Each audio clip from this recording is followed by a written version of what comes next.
Değerli arkadaşlar, bugün Cenevre'de Birleşmiş Milletler İnsan Hakları Komisyonu'nda Çin hükümetiyle karşılıklı olarak Çin'deki insan hakları ihlallerinin değerlendirileceği bir toplantı düzenleniyor. Bugünkü yapısına rağmen Birleşmiş Milletler'in Çin'in Doğu Türkistan'da gerçekleştirdiği jenosidi, soykırımı en azından dünya kamuoyuna duyurması açısından bugünkü oturumu önemsiyoruz. Tabi buradan hemen şu uyarıyı da yapalım istiyoruz. Çin'in Uygur Türklerine uyguladığı soykırımı son zamanlarda gittikçe şiddetini artıran Amerikan-Çin rekabetine politik meze yapmaya çalışanlara da izin verilmemeli diyoruz. Doğu Türkistan ve milyonlarca insan iki emperyal devletin çıkar kavgasına araç haline getirilmemelidir. Biz bu noktada dünyanın bütün iyi insanlarına insanlığa önemli vazifeler düştüğüne inanıyor ve bu anlamda çağrımızı buradan yineliyoruz. Eğer dünyanın iyi insanları bu konuyu sahiplenip zulme karşı bir hat oluşturmazsa Doğu Türkistan başta olmak üzere dünyanın birçok yerinde yaşayan mazlumların iki zalimden birinin zulmüne maruz kalması kaçınılmazdır. Bu yüzden dünyanın bütün iyi insanları zulme karşı güçlü bir hat oluşturmalı, adalet ve özgürlük dünyamıza hakim kılınması için herkesin sorumluluk alması gerektiğini buradan hatırlatıyoruz. Ve birlikte haykırmalı diyoruz.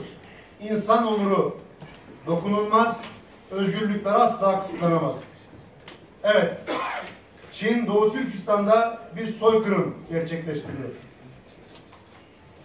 Bunu yaparken de kendince meşrulaştırıcı bazı politik argümanlar geliştiriyor. Zaten modern dünyada bütün katliamlar, zulümler bu kılıf altında, yani masum gibi görünen teoriler ve politik söylemlerle gerçekleştiriliyor aslında. Çin hükümeti de Doğu Türkistan'da soykırımı, zulmü gizlemek için sosyoekonomik reformlar söylemini kullanıyor. Bu söylemin altında neler gizli, isterseniz gelin birlikte bakalım. Bu söylemin altında yükselen ejderha olarak gösterilen Çin, Komünist Parti oligarşisi altında tam bir kölecilik düzeni kurmuştur. Bunun görülmesi gerekir.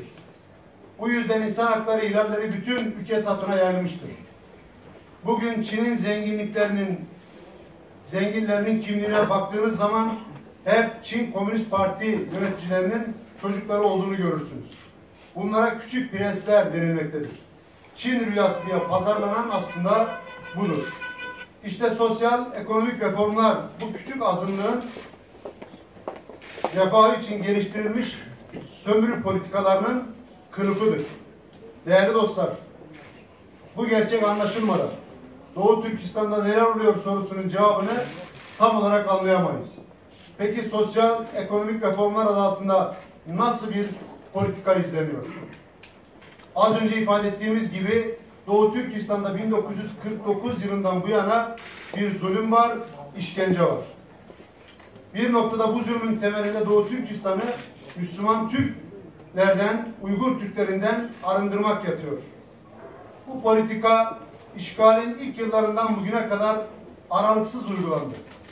Özellikle 1960 ve 90 arasında başkent Urumçi'nin güneydoğusundaki Lopnor Çölü'nde yapılan atom denemeleri neticesinde on binlerce Uygur Türk'ü radyoaktif maddeler yüzünden öldürer. Şimdilerde ise bizzat Çin Komünist Partisi'nin geliştirdiği politikalarla insanlar ya ölüme sürükleniyorlar ya da yerlerinden, yurtlarından sürülüyorlar. Aslında herkesin bildiği bu politikaların birkaçını burada bir kez daha hatırlatmak istiyorum. Çin, fikri ıslahat adı altında 1 milyondan fazla insanı hapishanelerde tutuyor. Çin Komünist Yönetimi Kardeş Aile Projesi adı altında her Doğu Türkistanlı'nın evine bir Çinli erkek yerleştirerek Uygurların aile birliğini dağıtıyor.